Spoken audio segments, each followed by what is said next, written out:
दोस्तों, आज हम जानेंगे देश के सबसे कंट्रोवर्शियल माने जाने वाले फ्रीडम फाइटर वीर सावरकर के बारे में। सावरकर के ऊपर भारत में इतनी बातें की जाती है, उतनी शायद ही किसी और नेता के बारे में की जाती हो।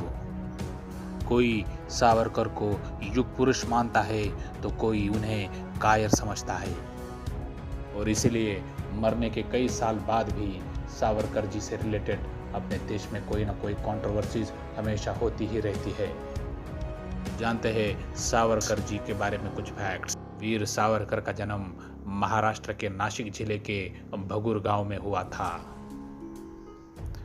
सावरकर बचपन से ही कट्टर हिंदू थे।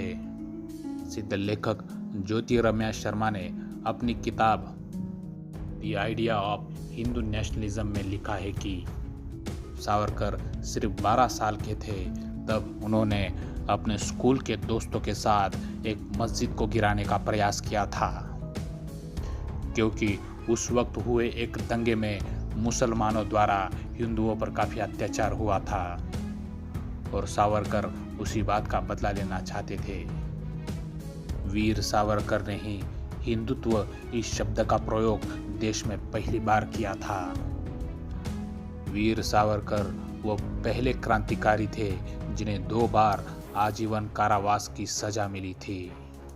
उस वक्त जब बैरिस्टर की डिग्री पूरी हो जाती थी तो उस विद्यार्थी को इंग्लैंड के राजा के प्रति वफादारी की शपथ दी जाती थी, लेकिन सावरकर ने इस शपथ लेने से मना कर दिया था और इसी वजह से सावरकर से वकालत की डिग्री छीन ली गई थी। और ऐसा करने वाले सावरकर पहले वकील थे। सावरकर की लिखी हुई इंडियन वॉर ऑफ इंडिपेंडेंस 1857 एक सनसनीखेज किताब थी जिसने अंग्रेजों के शासन को ही हिलाकर रख दिया था। वीर सावरकर ही पहले ऐसे क्रांतिकारी थे जिन्होंने विदेशी कपड़ों का दहन किया था। तब बाल गंगाधर तिलक जी ने अपने समाचार पत्र केसरी में उनकी तुलना शिवाजी महाराज से कर डाली थी। और वीर सावरकर ही ऐसे पहले क्रांतिकारी थे जिनका मुकदमा अंतर्राष्ट्रीय न्यायालय हेग में चला था। 1901 में जब रानी विक्टोरिया की मृत्यु हुई थी तब भारत में उनके स्मरणार्थ काफी बड़ी शोक सभा हुई थी। तब सावरकर ने ही इस शोक सभा का जोरदार विरोध किया था। तब उस वक्त सावरकर जी ने कहा था कि हम उनके लिए शोक क्यों मनाएं? क्या कभी किसी भारतीय महापुरुष के मरने पर ब्रिटेन में कभी शोक सभा हुई है?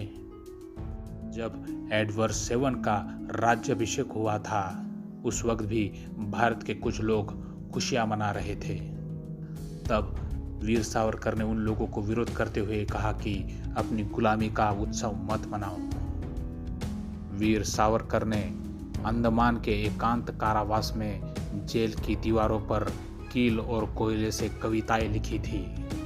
बड़े बड़े क्रांतिकारी वीर सावरकर से इंस्पायर थे, जिनमें खुदीराम बोस, भगत सिंह, सुभाष चंद्र बोस जैसे नाम भी शामिल है। वीर सावरकर जी ने इच्छा मृत्यु चुनी थी। उन्होंने मरते दम तक उपवास करने का निर्णय लिया था। उन्होंने खाना पीना यहाँ तक कि दवाई लेना भी छोड़ दिया था और इसी हालत में 26 फरवरी 1966 में उनकी मौत हो गई। इसीलिए लोग कहते हैं कि अपनी इच्छा से मरने वाले सावरकर पहले क्रांतिकारी थे।